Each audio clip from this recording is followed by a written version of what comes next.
Hello guys, and we are back again with another episode. We are back where we left off. The sound of her love. The sounds of her love. And we are waiting to see if she shows up. As I get closer and closer, I dwell upon what Carrie means to me. My relationship with her is a strange thing to think about, but as time goes on, things will start to make more sense to me. As I usually concur of the street entitles my vision, the shy, brighty girl isn't the I would be wrong to say I didn't expect this, but part of me looked forward to seeing her.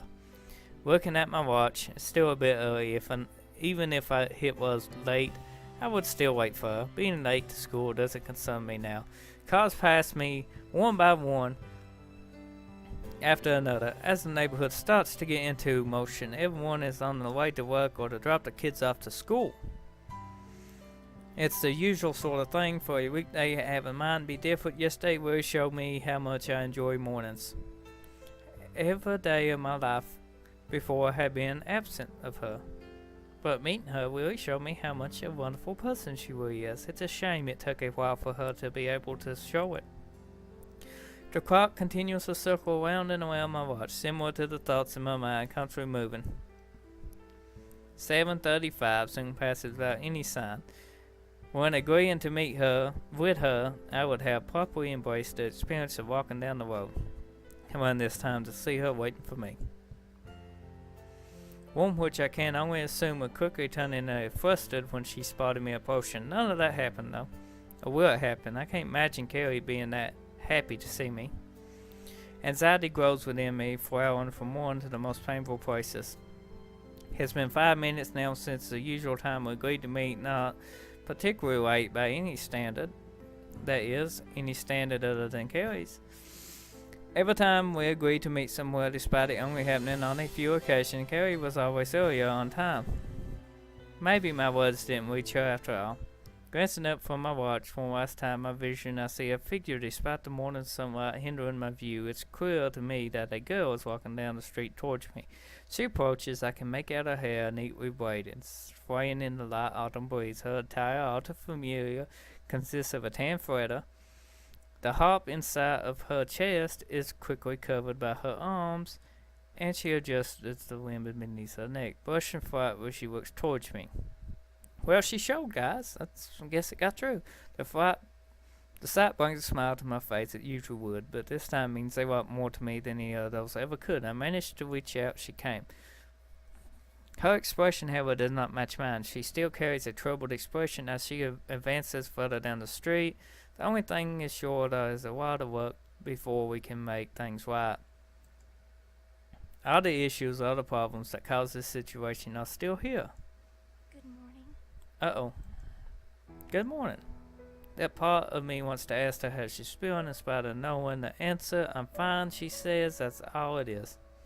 Fine is just a synonym for not good. A quick answer to get people off your case. Carrie knows how concerned I am, but prying into her feelings now would have benefited us both. Today I want her to feel normal, to experience a day of school like we usually do.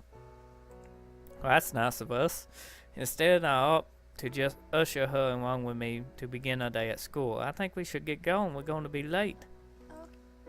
I expected her to apologize, but it doesn't really matter to me. Carrie and I begin full walk to school despite having the clock working against us. Yeah, ain't no need to be in rush. Dust shimmers in the air, giving the day a sense of warmth and autumn sunlight shines through the windows, all too much a contrast of the bitter cold of the morning, leaving me with a feeling of unease. Having left her not long ago to get to classes, we separated a sore note. Neither of us really said anything, but our feelings ever so similar, which is kind of good, I guess, in this situation.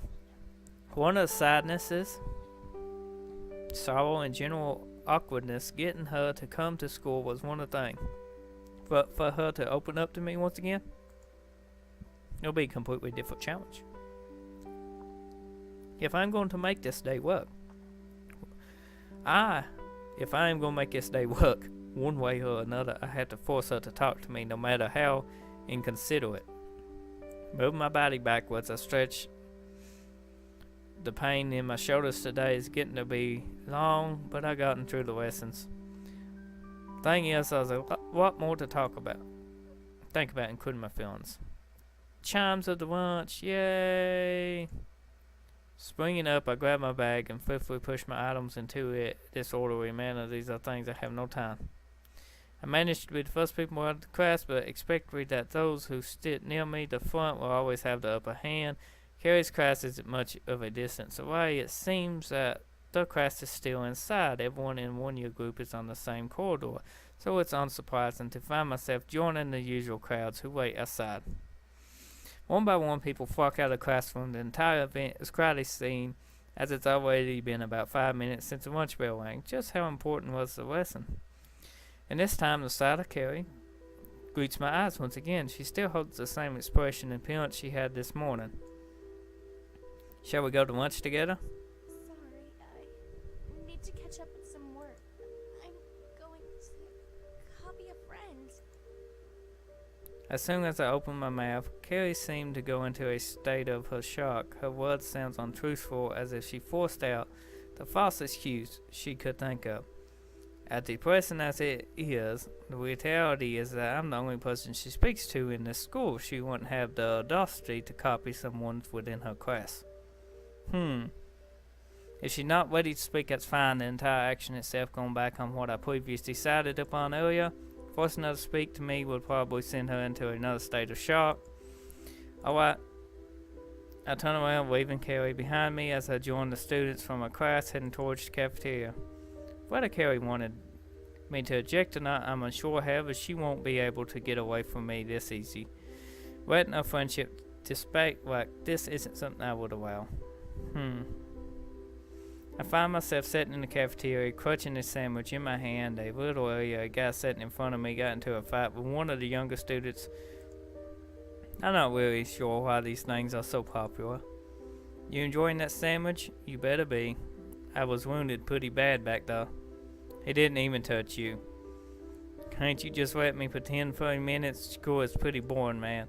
To be honest, he is right. Having to sit here without Carrie is quite aggravation.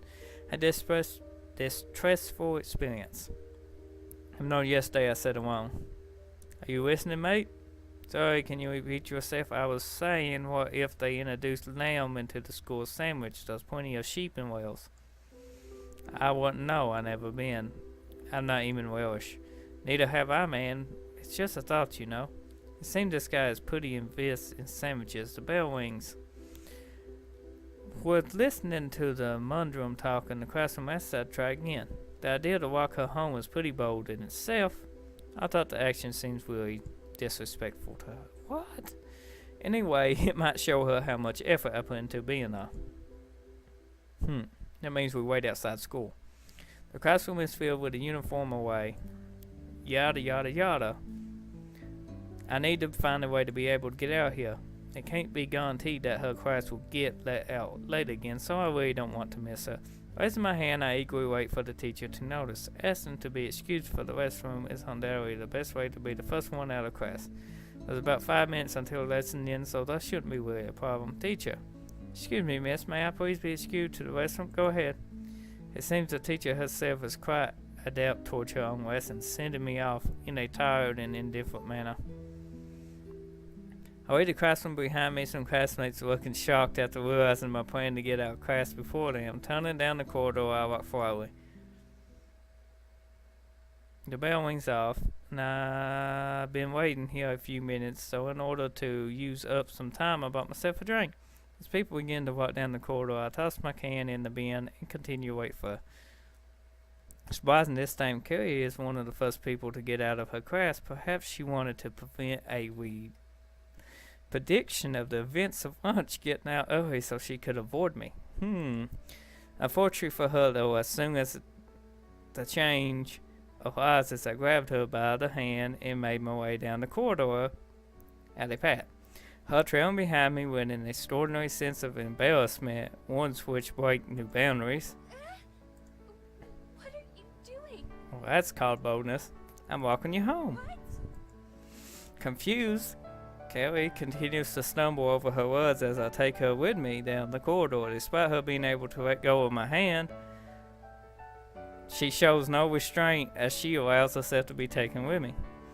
As we moved, I noticed a few stares and smiles from various people from a year group, even sounds of light-hearted laughter.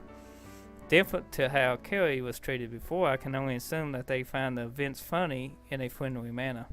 Where are we going? Your house. I told you I'm walking you home, didn't I? Saying that, both of us are almost running as we race towards the school's exit, not a speed defined as walking, but I'm still taking her back to her house. Students move swiftly out of the way as we get outside and through the school gates on the road, with the pair of us receiving the same odd looks and giggles. I let up my grip as Query hands since the entire action still is embarrassing more than the fact that running out of the school had caused us both fretting lightly. I can trust Kelly not to run off now. So we both roll down and brisk walk as I take her on a journey back to her house. So, did you manage to catch up with your work? What are you talking about? Oh, that was...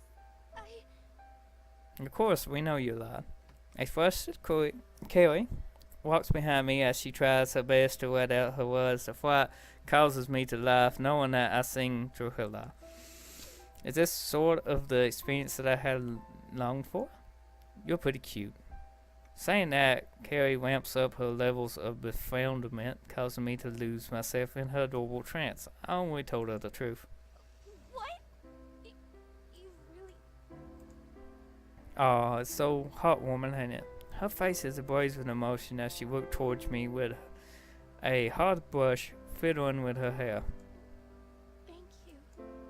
She meekly crosses her right arm as she continues walking down the road in a state close to silence. Neither of us deciding to continue conversation. The real factor is she isn't feeling good inside. Trying to force her into a state of happiness would just make it worse. I'm fine with being able to come this far with her, walking down the street. Being off for her. Really, dude. Our steps are in sync as the two of us walk side by side down a street which is now quite familiar to me. I say so, dude. I say so. Accompanying Kelly on the way home may have seemed like a brash thing to do. The idea established rather hastily. However, being here with her after spending yesterday is a state of worry.